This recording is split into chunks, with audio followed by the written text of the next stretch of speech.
আসসালামু আলাইকুম। আমরা স্ক্রিনে যে হরিণগুলো দেখতে পাচ্ছি সেগুলো চিত্রা হরিণ বলে। এই হরিণের গায়ে উজ্জ্বল লালচে বাদামি রঙের উপর সাদা কালো গোলাপি দাগ থাকে। পুরুষ হরিণগুলো একটু বড় হয়, এদের ওজন প্রায় 90 কেজির মতো হয়ে থাকে এবং স্ত্রী হরিণগুলো 60 কেজির মতো হয়ে থাকে।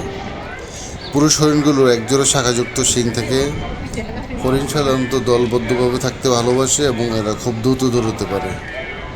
গাছের কচি পাতা, ফলমূল এদের প্রধান খাদ্য।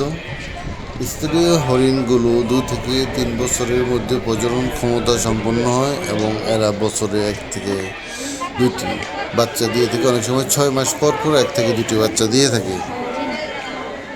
এদের আয়ুষ্কাল 8 থেকে 14 বছর হয়ে থাকে।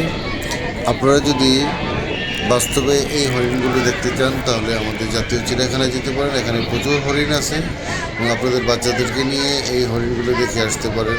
চিড়িয়াখানায় ঢুকতে 50 টাকা এন্ট্রি ফি দরকার হয় এবং সেখানে হরিণের সাথে আরও অনেক জীবজন্তু দেখতে পারবেন। ধন্যবাদ সবাইকে ভিডিওটি দেখার জন্য। আল্লাহ হাফেজ।